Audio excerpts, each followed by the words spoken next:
Skullface, real name unknown. Born in Hungary, more specifically northern Transylvania after it reverted to Hungary from Romania. While he was young, the country allied with Germany as part of the Axis powers, but later during the war, it came under Soviet occupation. The Hungarians struggled for independence, but the Soviets came down. Hard. Just like he said, time and again the country was ruled by a foreign tongue. When he was a young boy, he lost his native language, the bedrock for any developing child. His country, his family, his face, his identity, everything was stolen from him. All he had left was his skull. Skullface first tried his hand at espionage during all the chaos from the war. Agents, military officials, and soldiers who operated out of Hungary during the war vanished over the course of several months. This Soviet spy hunt rocked the counter-intel world. Mysterious fatal illnesses, accidental deaths, drownings, people having strokes behind closed doors. Just like Stalin, no one knew who was behind it. But all you need to do was look for who had the motive. They were all taken out by a man without a face. And now we've got an idea of how he did it too. He'd gotten revenge for his people, but he wasn't finished.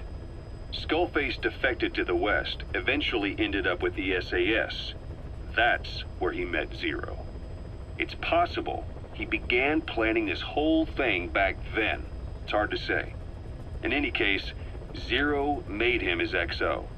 He always did have a thing for oddballs. But this one was set to lead a unit no one else would know about. When Zero created Fox, he also formed XOF as a support team.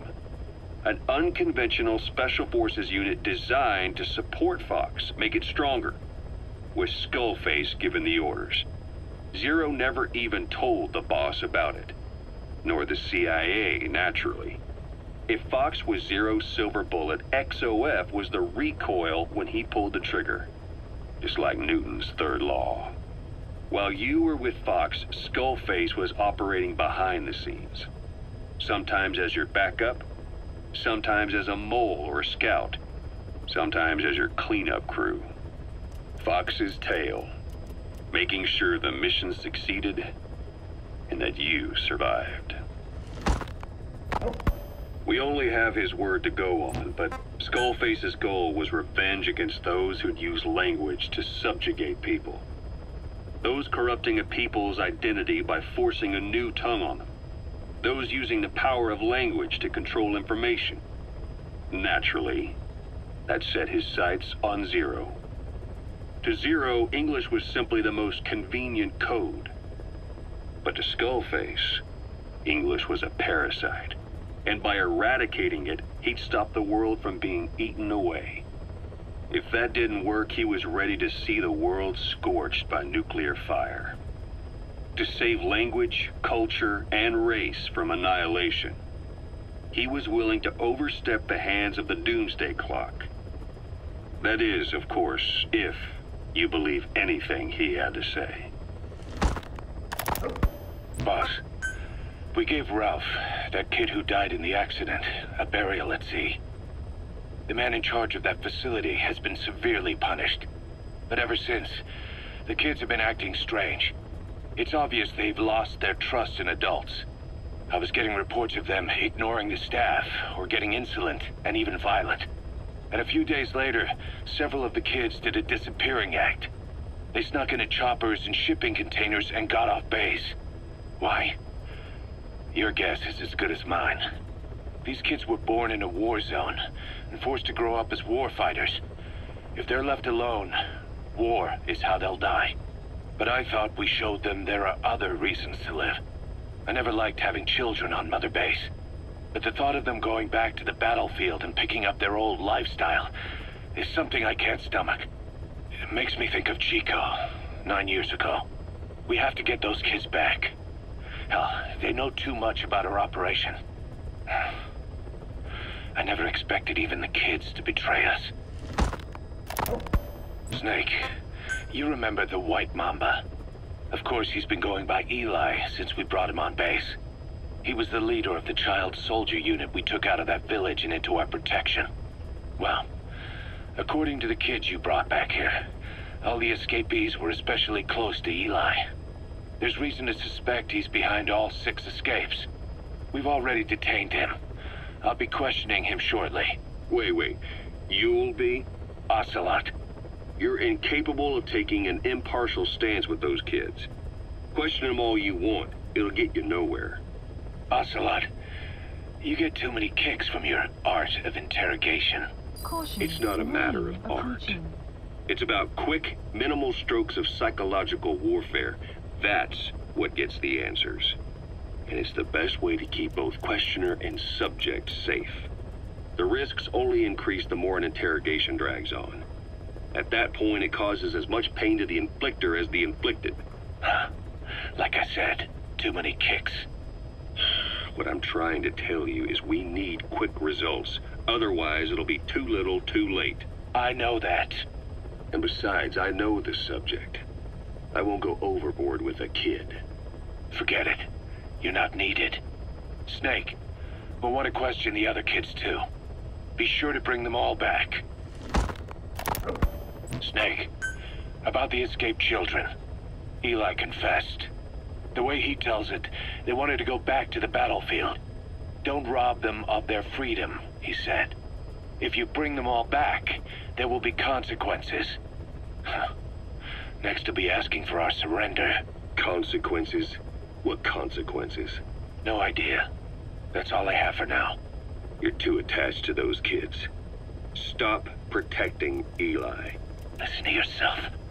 Let me question him, and we'll get some real answers. Not necessary. I'll report as and when. Boss, we found weapons in the children's section of the living quarters. As you know, weapons are strictly off limits. We've got some rule breakers. The weapons we found were handmade. Blades ground out of knives and forks, a couple of bow guns built out of scrap, and explosives made using detergents. And get this, the explosives were tightly packed with nails. The kids put the blame on, you guessed it, Eli. I guess that's what he meant by consequences. I questioned him about it, but this time he claimed they want to be put out on missions. Send us to the battlefield, he says. Miller, enough is enough. You've protected him too much already. It's my turn to question him. Protected? What Eli's doing is issuing a threat. Comply with my demands or I'll respond with force. But it'll be war at this rate. Forks and soap aren't gonna kill us, but some of them will end up dead. Is that what you want? Now, I hate to say it, but they want to be on the battlefield. It's time you gave up this fantasy. Eli, he said they'd rise up against us if we bring the last kid back. There, you see? Ignore his demands. Don't let him return to quarters. That attitude is contagious. We'd lose control over them for good. For the time being, we've confiscated those handmade weapons. We're bumping up security and the number of psychiatric counselors. As for Eli... He needs some very special care. You mean solitary? Well, we can't leave him in contact with the other kids. If you won't do it, I will. Boss, keep working on extracting those kids. The kids you brought back to base have laid out the situation. They all escaped to each of their home villages, or were trying to get home and lost their way. Not that homesickness is gonna explain everything we've seen. Each of their home villages? They were trying to raise troops for the rebellion. You really think these kids have an armed uprising in them? You read the report of the security team member who had a rock thrown at him. There'll be a riot if we don't do something. And Miller, this is because you didn't act fast enough. Fine. I'll admit you were right this time. Seal off the kids' quarters from outside contact before it's too late. All right. Eli said his rebellion would start when the last kid is brought back, right? You better be ready to meet him head-on if it really happens. Yeah. You should have left it to me in the first place.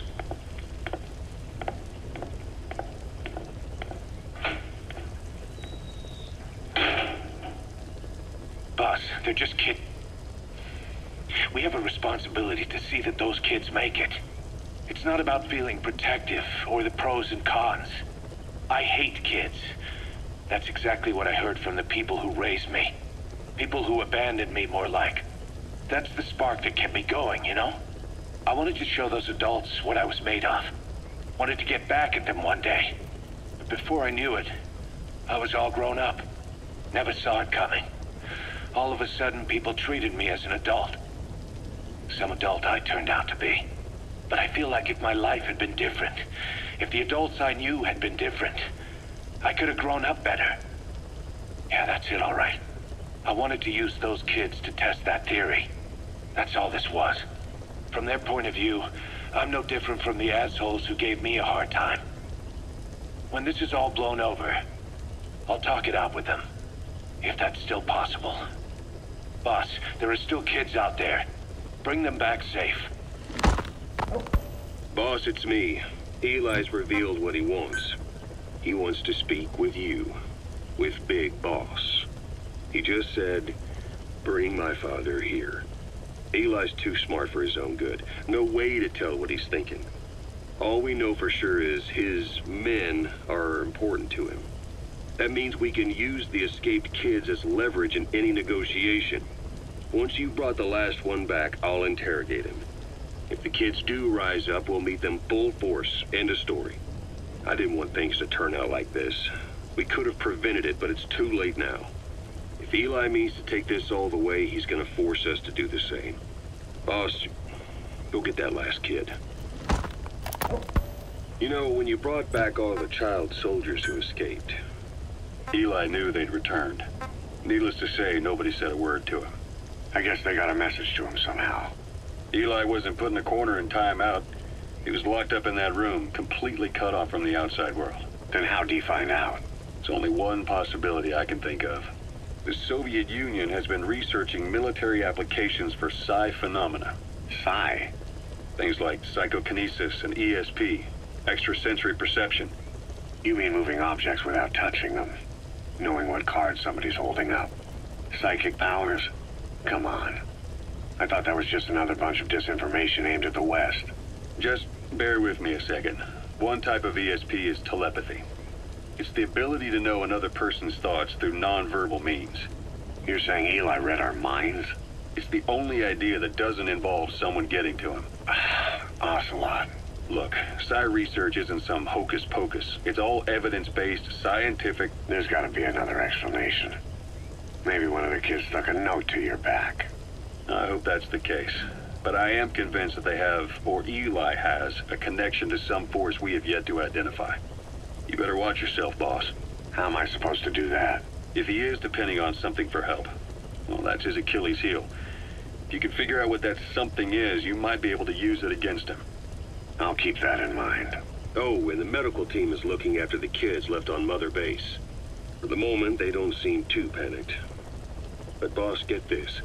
Eli got those kids to plot their armed uprising as a diversion. Also, he could steal Sahelanthropus and escape. That brat got us good.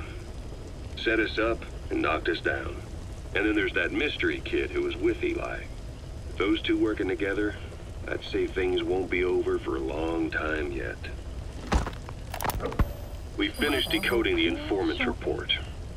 That floating kid we've run into a few times now. Looks like he was a test subject in clinical experiments. The Soviets called him the third boy.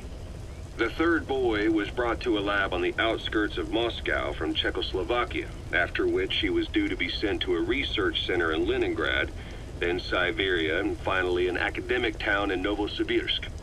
It doesn't appear that the researchers witnessed the talents we've seen from him, but nevertheless he was quite the popular subject. His latent cognitive abilities suddenly awoke en route to Moscow. According to the report, the third boy was easily influenced by other individuals' biofields. Evil thoughts, in particular. They affected his mind like a virus. Extreme anger or resentment, motives for revenge, in other words. Now, during the transport flight to Moscow, the boy was exposed to a powerful mental energy field coming from a certain individual. Ever since, being conscious of his powers, he's become a sort of energy generator. What's unique about him is the way his acute telepathic abilities get taken over by another person's will. the boy began to physically parasitize individuals experiencing extreme anger and codify the host's desires. This includes amplifying the host's natural strengths. Or, in accordance with the host's desires, he can also implant program code in another individual, making them a puppet, essentially. Human neural synapses transmit weak electrical currents between neurons. These electrical currents, though at a level difficult to observe, warp the magnetic field outside the body. The third boy is able to pick up these weak fluctuations.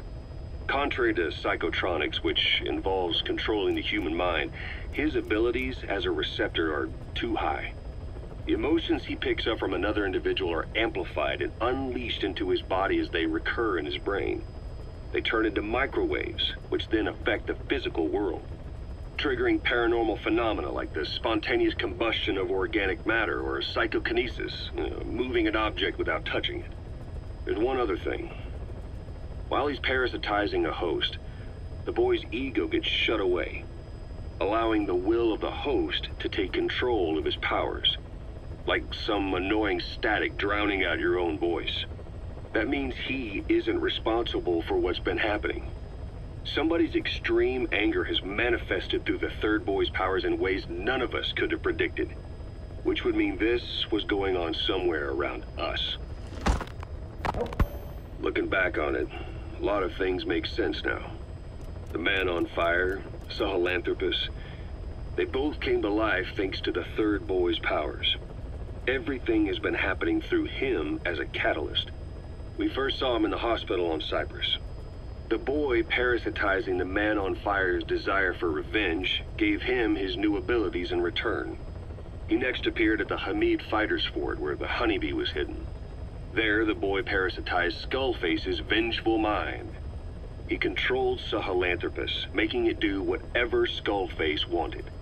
Same goes for when we extracted Emmerich onto the chopper.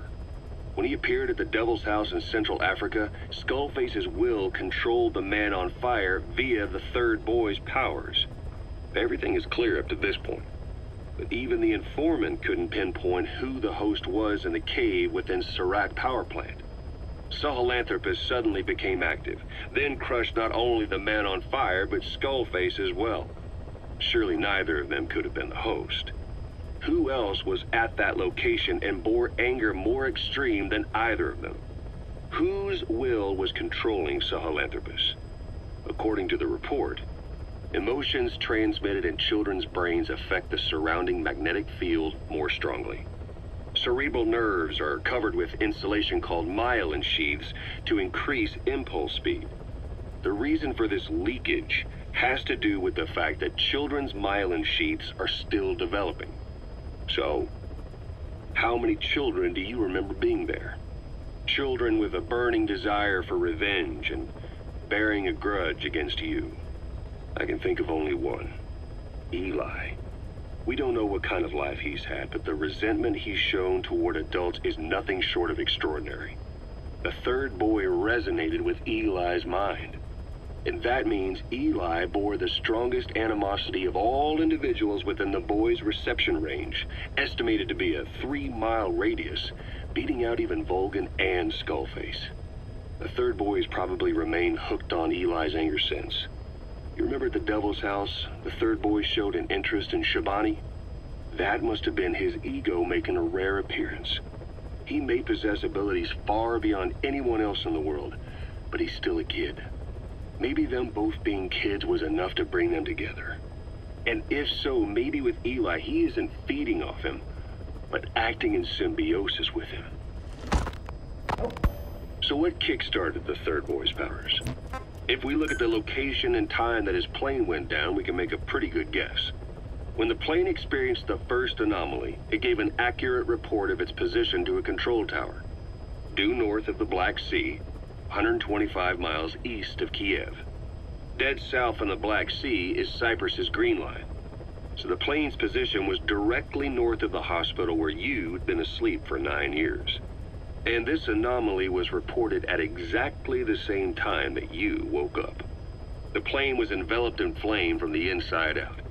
The fuselage burnt to ashes. There were no survivors, at least not publicly admitted. Your thoughts formed a synchronicity with the boy's psyche and were amplified inside his brain. That would have been more than enough to trigger his abilities. Your rage was like a big bang in his head, blowing the lid off his powers. The boy was then secretly moved to the lab outside of Moscow where Volgin was comatose. There, Volgin's thoughts resonated with the boy and he was awakened. Volgin became the man on fire, hell-bent on getting revenge on you. His instincts led him straight to you. Skullface knew Volgin from Operation Snake Eater, or perhaps from even before.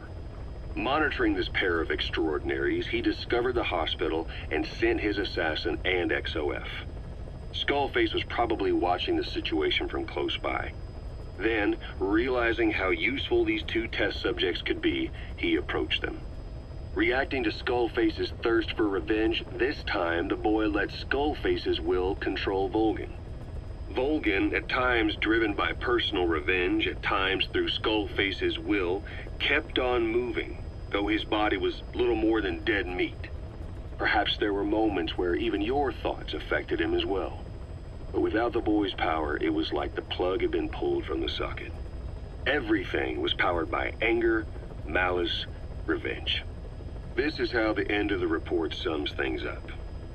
Both the third boy and the man on fire were originally test subjects of paranormal research for military applications, like telekinetically controlling the leader of an enemy nation and making him launch a nuke, or stopping the heart of someone on the wrong side of the Berlin Wall, experimenting with latent human abilities. They were used as tools of the Cold War. The boy's only crime was being born with unique gifts. But he was sacrificed on the altar of war. His life reduced to slavery under other people's wills, turned into a living weapon with no will of his own. And eventually, the only emotion he could feel must have been the desire to get revenge for the hand he'd been dealt. Boss, it's you that awakened the boy's powers. But there's more to it than that.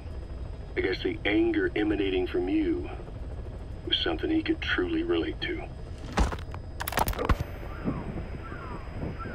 12 hours after exposure to the blood of a symptomatic colleague, I found myself making my way up the stairs to this room. And I am not alone. Everyone who's infected, we've all come up here wanting to get outside. I know full well I mustn't leave, given the possibility I'm infected. Yet, I can't contain this urge I feel inside me, like the alcoholic who tries to make any excuse for one more drink. Every step I took up those stairs filled me with this sense of bliss. I still have all my wits about me. It took no time at all to rewire the electronic lock and open the emergency exit. Then, just as I was about to set foot outside, I finally realized what was going on. This desire for freedom is not my own, but that of the vocal cord parasites inside me. They want the ravens to feed on us, pecking us to death, attracted by these sweet secretions. They have mutated to facilitate this.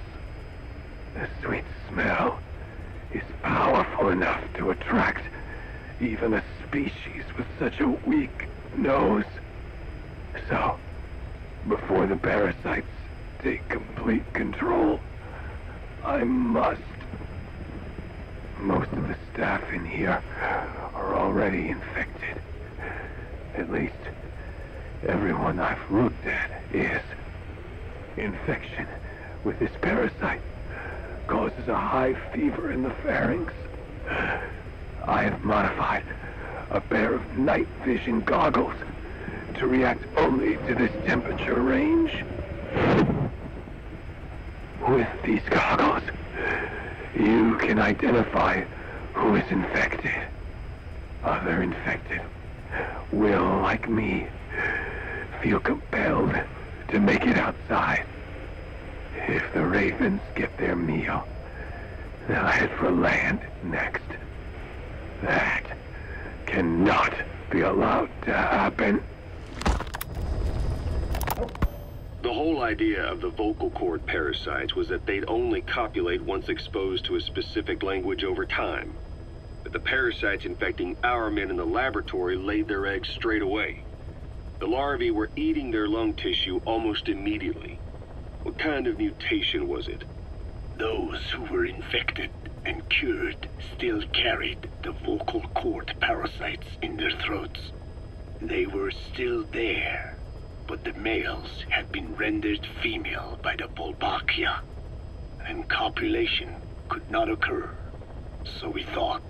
But it is the Wolbachia that mutated. Not the parasites? You remember I told you the Wolbachia attempts to maximize its number of female infected hosts? Yes, hence the male-to-female transformation. Precisely. But other Wolbachia strains use different methods. Cytoplasmic incompatibility, killing the males, and parthenogenesis. Parthenogenesis? Aphids? Aphids use that to reproduce via females only. Very good. The females lay their eggs without a male present, creating clones of themselves in explosive numbers. Parthenogenesis was originally a means for an organism to take maximum advantage of abundant resources by increasing its numbers. Certain strains of Wolbachia force this to occur, to create more and more infected females. And that's why our men develop symptoms in the blink of an eye. Wolbachia causing parthenogenesis is common in parasitic wasps. Of course, the Wolbachia I introduced to you men did not have this characteristic, but I believe the mutation, whatever it was, caused it to force parthenogenesis in its host, the vocal cord parasites. The Wolbachia we used to prevent egg laying became the agent of limitless reproduction. There's something else. The symptomatic infected in the laboratory all wanted to get outside, even knowing there was napalm waiting for them out there. You said the parasites made them act that way, but parasites controlling humans. Is it possible? Parasites altering the host's behavior is a common occurrence in the world of nature. Long ago, the vocal cord parasites had this ability, but even I never foresaw they might control humans, until I heard the things your man said. You mean the researcher on the top floor?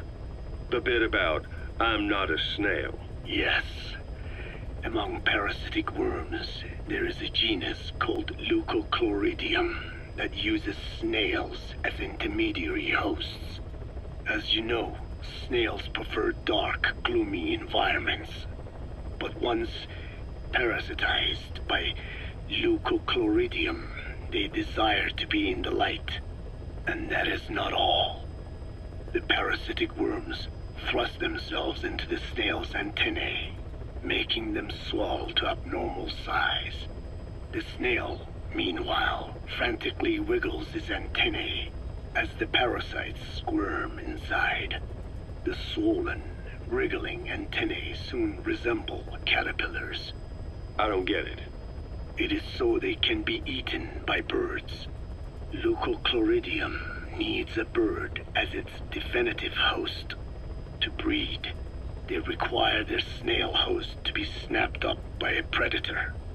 So they make the humble snail appear to be a delicious caterpillar and lead it to somewhere in open sight.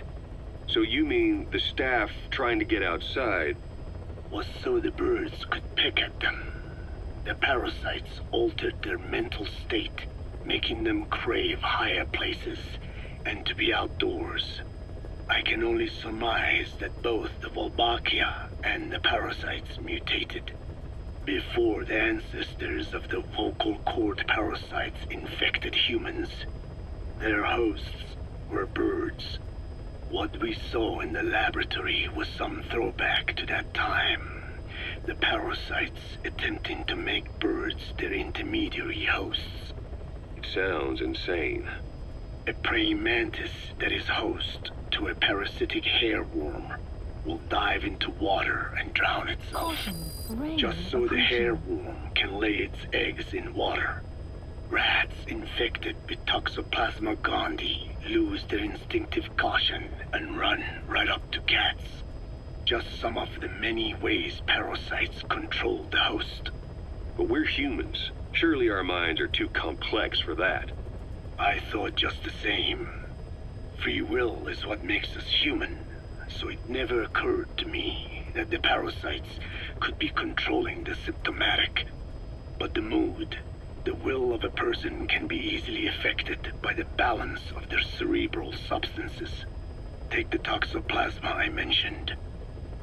It does infect humans, and it is thought the infected develop a more reckless attitude. But to think that mutations occurred in both the Wolbachia and its parasite hosts. Your observation is most apt. Both mutations occurring at once indicates the presence of a powerful mutagen. I see. Keep working on narrowing down what it was.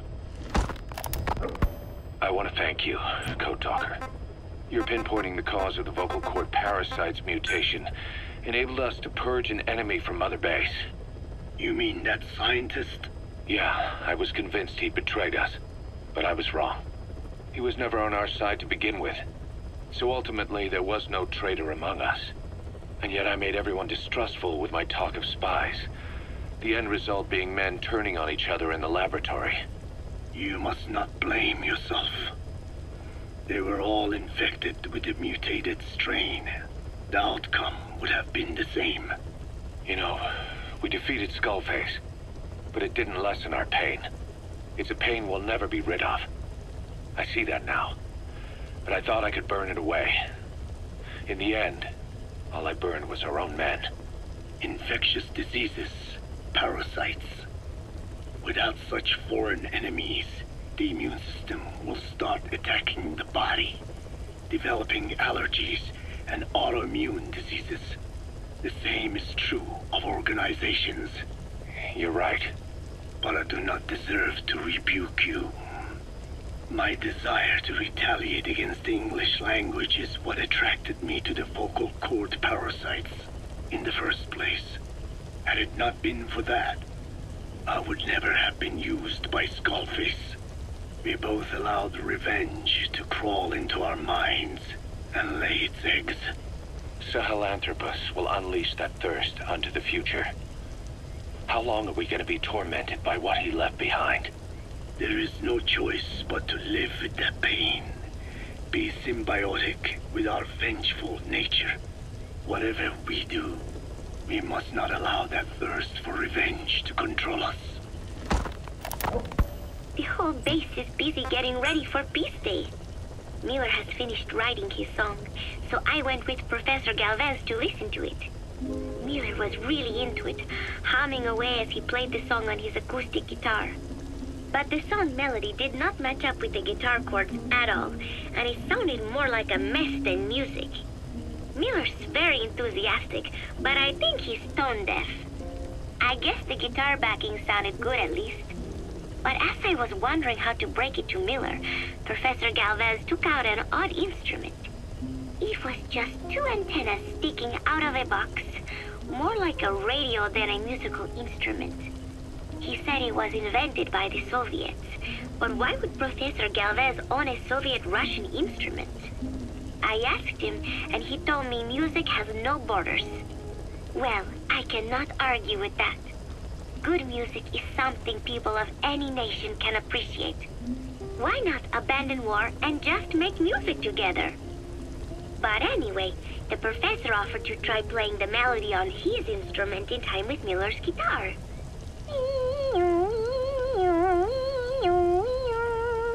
It was like something from another world. But It fit Miller's guitar backing really well. It even gave the song a charming, down-home kind of feeling. Miller was overjoyed. "That is it! That is my melody right there," he said. It sounded totally different from when he sang it. But hearing the professor's version, I thought I could probably sing it. Then Miller hit me with the next bombshell.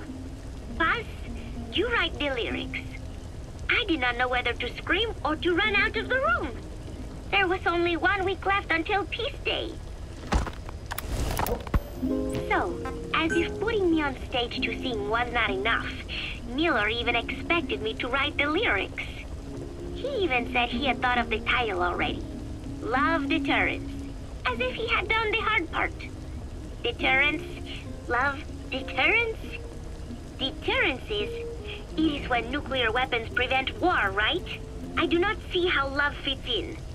But it was too late to complain, so I just sat and listened to the tape of Miller's backing guitar and the professor's melody over and over again. I guess the melody is more Professor Galvez's creation than Miller's, but on the whole, I think it is actually a good song. First, it goes for your heart with a sorrowful opening, but then you feel revitalized as the song goes on. Miller grew up in post-war Japan. Maybe that is why the song has that kind of balance. Long ago, I heard some Japanese music called enka, I think. It sounded this way, but I wonder why it has to sound sad in the first place. Miller called it Love Deterrence. Doesn't that mean he had a love song in mind? All I see of Miller and women is the way he fools around with a lot of them at once. But maybe he has had his heart broken too. And what about me?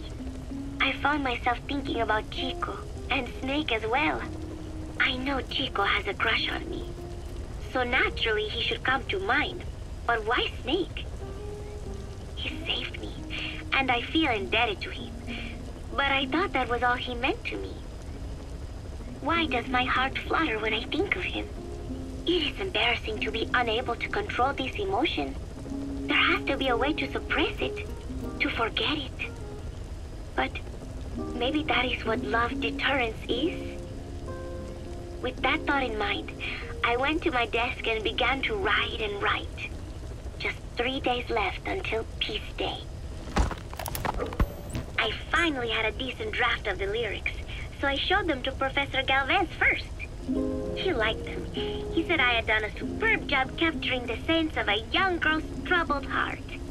There were 1 or 2 lines I thought needed brushing up, so although he said lyrics aren't my specialty at first, he gave me some advice.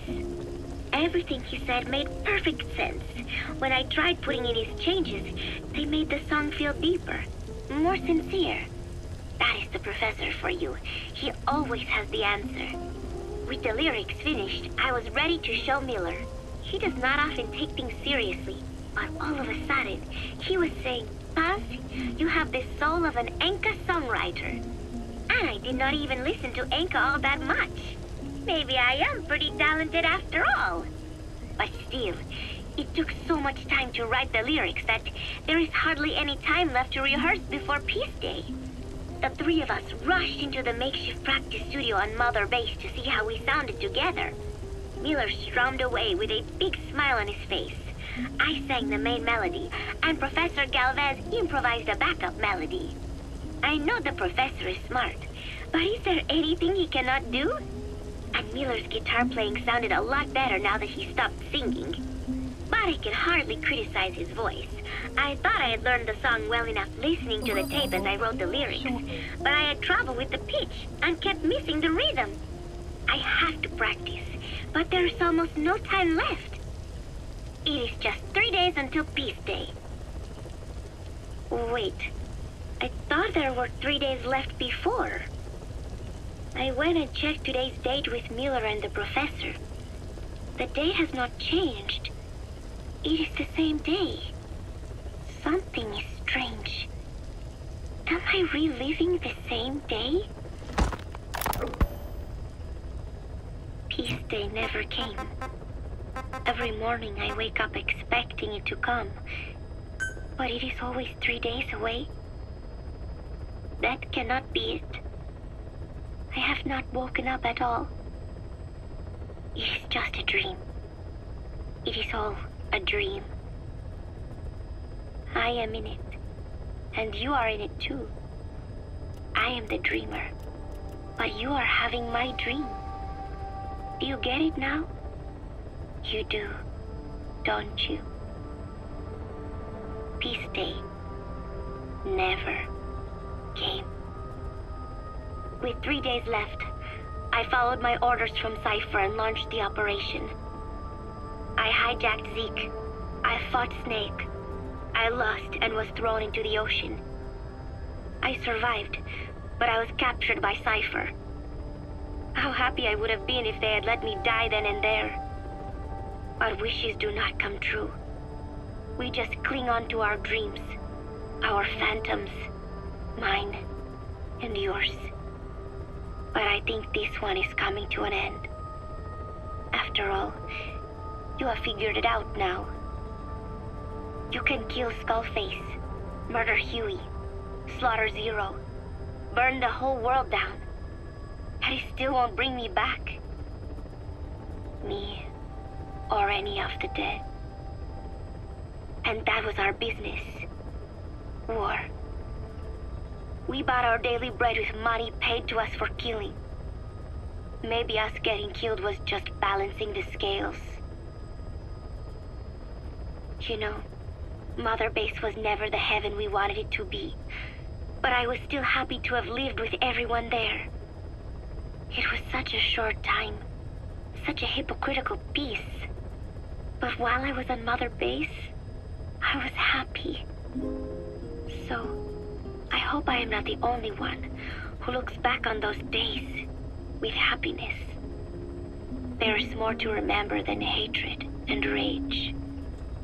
But of course, this is you thinking that I should think that. It is no mystery now. I am just a phantom, a fragment of the mind you have lost. The real me died a long time ago.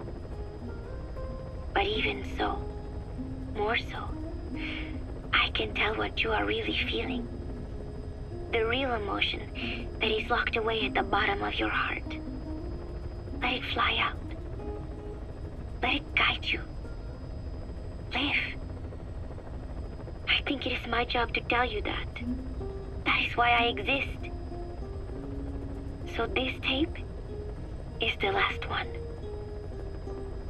Once you are done listening to it, I am one phantom limb that will be gone for good. My flesh, my bones, joining the silt on the ocean floor. But do not forget, as long as you remember me, I will always live within you. Not a phantom limb or a phantom anything, as part of your heart. I will always be your angel of peace. So I know exactly how to finish. Say peace. I have spoken enough. Your men can take it from here. Will you permit me to rest? Have something to eat? I thought you don't eat. I can subsist without food. But there is more to the act of eating than nourishment. We receive nature's blessings, and we affirm our part in it. And in doing so, we express our gratitude. Sorry, it's, hearing you say you don't need to eat and that you're part of nature in the same breath. Anyway, what can we get you? Not exactly a 5-star restaurant, but the kitchen's used to serving a lot of different appetites. Hamburgers. Hamburgers?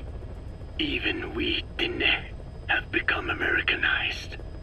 I eat them often back home. And you just can't let them go.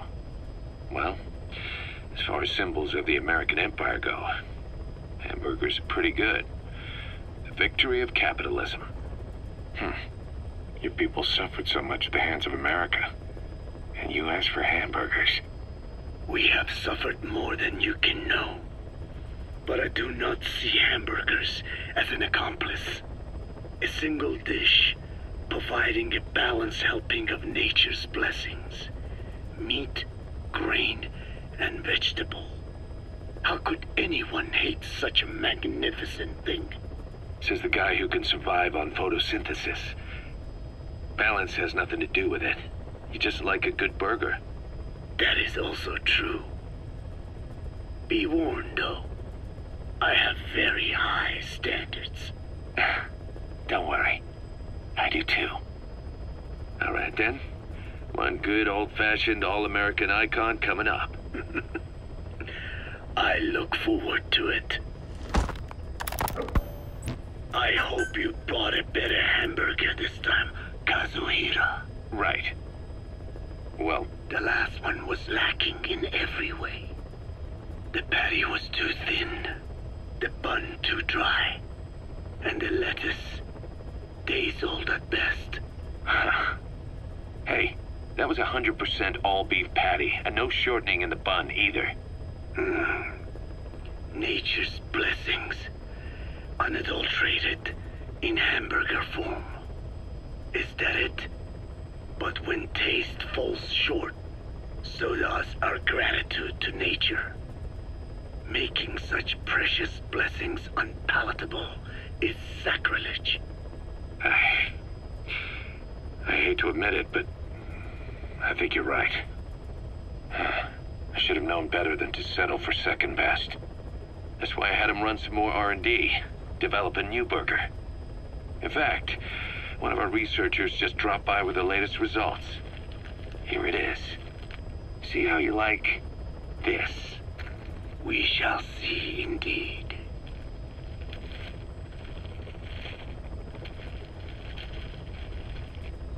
I thank you for this bounty, Mother Earth.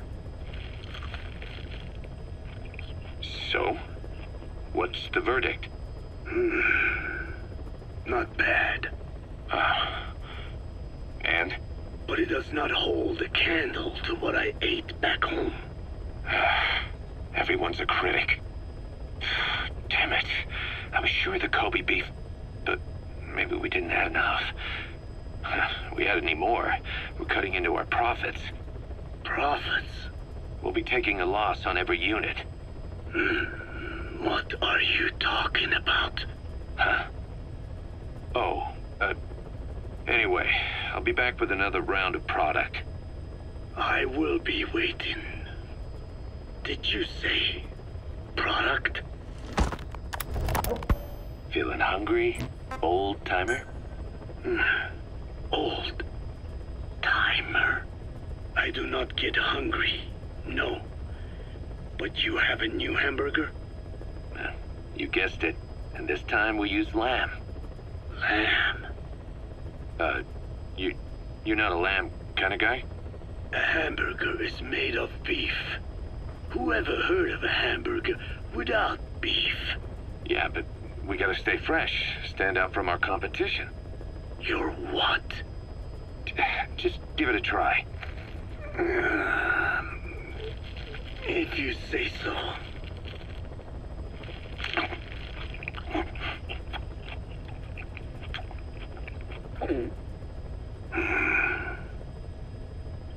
Not bad. But I cannot call this a hamburger. I thought we were onto something this time. Maybe the problem is that it looks like a regular hamburger. Gotta think outside the box. Too much baggage if they come in expecting just another burger. Let's see, cotton candy? To make it look like a sheep? Yeah.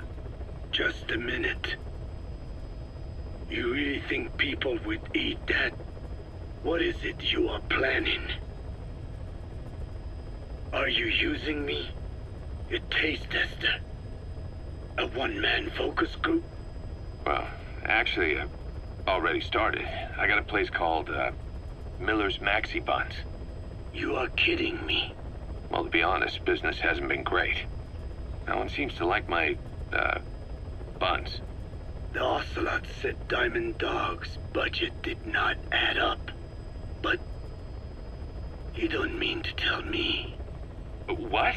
No. Our black budget's got it all covered. I'm not embezzling GMP or anything. Still, let's not say anything to Snake, okay? Very well.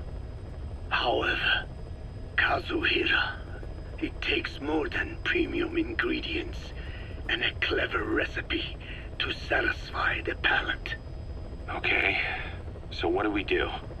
The palate seeks one thing: chemical additives. Chemical additives. There is nothing mysterious or spiritual about good flavor. The tongue simply identifies specific amino acids, which the brain then recognizes as appealing. Therefore, all that is needed is to chemically isolate those amino acids and incorporate them into your products. To be clear, I speak of flavor. The rest is irrelevant. That seems a little extreme. Do not forget that I am a scientist after all. And using science for the benefit of others is a joy. In seeking coexistence with nature's blessings, not everything can remain in its natural form. When we fall ill, we must be treated. Otherwise, that very nature could cost us our lives. Agriculture is one of nature's many blessings.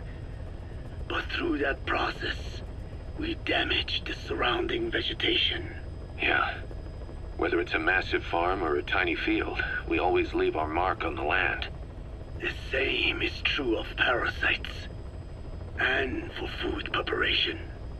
If tapeworms in the raw meat of another animal enter the human body, they roam around trying to find their usual habitat. Sometimes even eating away at the brain in their confusion. So in looking through a scientific point of view, you see the necessity for processing food.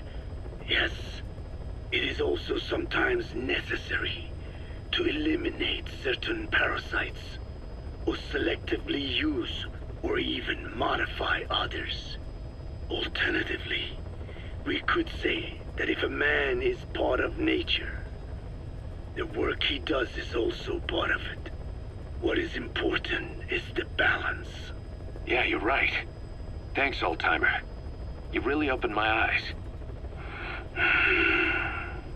I fooled myself into thinking people today wanted high-quality, all-natural goods. But my favorite burgers were never about that. What they want is something like the first burger I had in America when I went to meet my dad. A Frankenburger loaded with additives. That's the America I knew and loved. I'll be back in a jiffy, old-timer. My next burger's gonna knock your socks off. Kazuhira, wait. What is important is how we balance the... quick for a one-legged man. Frankenburger. What kind of a dive did your old man take you to? Rise and shine, old-timer. It is complete. I had our best and brightest working overtime, fine-tuning the greatest burger the world has ever known. I call it the chemical burger. What on earth is that color? Now, don't judge a burger by its color. Go on, try it. I am not very hungry. What? Oh, I get it. Now, sure, it's loaded with additives, but each one's been approved by the WHO for human consumption. Come on, one little bite's not gonna kill you. Are you sure of that? Fine.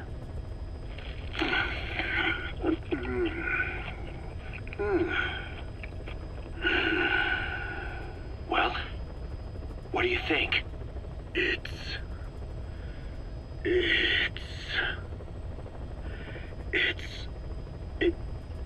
is perfect. Right? This takes me back to the taste of my youth.